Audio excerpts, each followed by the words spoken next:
سلام دوستان، خوش آمدید به کانال کدنویس و خوش آمدید بر یک درس دیگری از CSS. در این درس ما می‌خواستیم با شما نگاه کنیم که CSS چیست. CSS از کلمه Cascading Style Sheets گرفته شده است، یعنی اینکه به معناش رنگ و بار کردنی ورق می باشد. CSS و طرز نشان دادن HTML را نظاره می‌کند.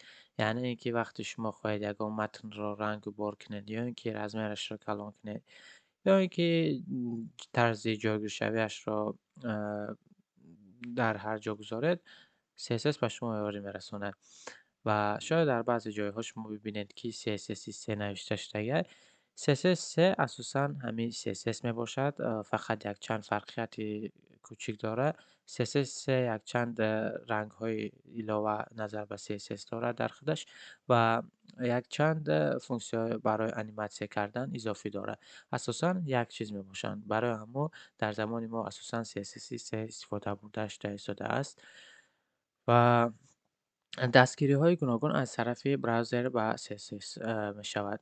چه خیل مثلا وقتی که شما تگ کد را یگان تگ کد در وب صفحه خود استفاده برید، وقتی که شما با همراه اپرا وب صفحه خودتان را گشایید و یگان CSS در وب صفحه خودتان نوشتگی نباشد، تگ کد در اپرا به مانند خیلی که شما در اینجا می‌بینید CSS کد نوشته شده است، شریفتش همین خیلی نمایان میشه به شما. و اگر در فایرفوکس شما بگشایید، خیلی که می‌بینید CSS کد شریفت دیگر گون قطعی نوشته شده و کمی نوعهاش فرمت متنش دیگه خیلی و یک چند هم خیلی فرقیت‌های کوچک برای خودشان دارند. نه که وقتی شما خواهید که اگر طرزی نمودی که براوزرها به خودشان گذاشته شده را حلش کنید، شما نیاز دارید که فقط CSS خودتان را بنویسید و اتوماتیکی دیگه حلش میشه و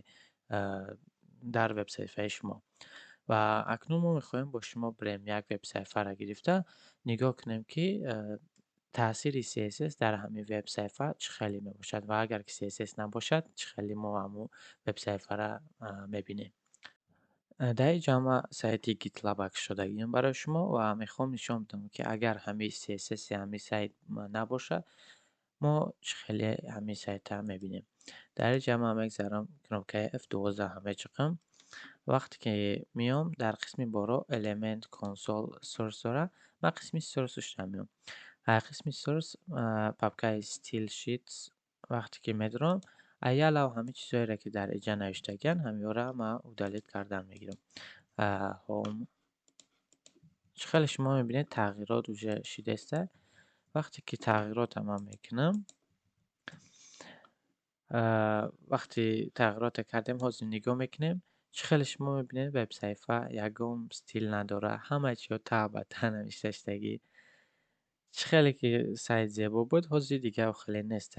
یعنی ما دیده استیم که اینجا شاید با دیگه چیز استیل شده دیگه برای همون جده کور نشید. ما میتونیم اینجا درآمده چیکار کنیم، این اینجا استیل کور کنیم و چقدر شما میبینید اساسا همه تکست ها مایده صورت ها و هر جا پراکنده شدگیان و زیبایی که سایت در اول داشت حاضر چی نداره. برای همون تاثیر CSS در وب صفحه کلان میباشه اگر ما خواهیم که زیبایی های سایت مونه خوش رو نشان بدیم. و با همین درس امروزی را به پایان میرسانیم. امیدوارم که به شما معلوم شد که CSS چی بدنش و تاثیر CSS در وب صفحه ها را. تا درس دیگر خدا نگهدار.